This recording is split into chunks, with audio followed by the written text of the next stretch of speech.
സ്പെയിനിലെ ലിംപിയാസിലുള്ള 16-ാം നൂറ്റാണ്ടിലെ saint Peter's ദേവാലയം ഇന്ന് ലോകമെമ്പാടുമുള്ള വിശ്വാസികളുടെയും ശാസ്ത്രലോകത്തിന്റെയും ശ്രദ്ധാകേന്ദ്രമാണ്. ദേവാലയ അൾത്താരയിലെ 6 അടി ഉയരമുള്ള യേശുക്രിസ്തുവിന്റെ ക്രൂശിത രൂപത്തിൽ സംഭവിക്കുന്നത് നിരവധി അത്ഭുതങ്ങളാണെന്നാണ് ആയിരക്കണക്കിന് ആളുകൾ സാക്ഷ്യപ്പെടുത്തുന്നത്. ഈ ക്രൂശിത രൂപം കാണുവാനും പ്രാർത്ഥിക്കുവാനും വിവിധ ഭാഗങ്ങളിൽ നിന്ന് പതിനായിരക്കണക്കിന് വിശ്വാസികളും നൂറുകണക്കിന് ശാസ്ത്രജ്ഞന്മാരും ഡോക്ടർമാരുമാണ് ഒഴുകിയെത്തുന്നത്. ഈ ക്രൂശിത രൂപത്തിന് 6 അടി ഉയരമാണുള്ളത്. 17-ാം നൂറ്റാണ്ടിലെ പ്രശസ്ത ശില്പി പെഡ്രോ ഡി മെനയാണ് ഇത് നിർമ്മിച്ചതെന്ന് കരുതപ്പെടുന്നു. യേശുക്രിസ്തുവിന്റെ അന്ത്യനിമിഷങ്ങളിലെ മരണവേദനയും സ്വർഗത്തിലേക്കുള്ള നോട്ടവും അതീവ കൃത്യതയോടെ ഇതിൽ ചിത്രീകരിക്കുന്നു. 1914-ലാണ് ആദ്യമായി ഈ രൂപത്തിൽ മാറ്റങ്ങൾ ദൃശ്യമായത്.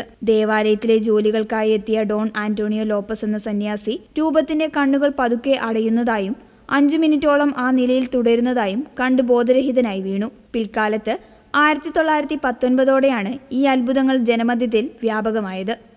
1919 മാർച്ച് 30 ഒരു മിഷൻ പ്രസംഗത്തിനിടെയാണ് നൂറുകണക്കിന് ആളുകൾ ഒരേ സമയം ഈ അത്ഭുതത്തിന് സാക്ഷ്യം വഹിച്ചത്.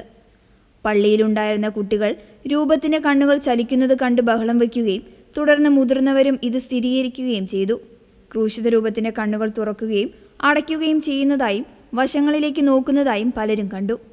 ചിലർക്ക് ക്രിസ്തു തങ്ങളെ നേരിട്ട് നോക്കുന്നതായി അനുഭവപ്പെട്ടു. ക്രൂശിത രൂപത്തിന്റെ നെഞ്ചിലും കഴുത്തിലും വിയർപ്പ് തുള്ളികൾ പൊടിയുന്നതായി കണ്ടതിനെ തുടർന്ന് പുരോഹിതർ ഏണിയിൽ കയറി പരിശോധിച്ചു. അവരുടെ വിരലുകൾ ദ്രാവകം കൊണ്ട് നനഞ്ഞതായി ജനക്കൂട്ടത്തിന് കാണിച്ചു കൊടുത്തു. കൂടാതെ മുൾക്കിരീടം തറച്ച ഭാഗങ്ങളിൽ നിന്ന് പുതിയ രക്തം വാർന്നൊലിക്കുന്നതായും ചിലർ കണ്ടു.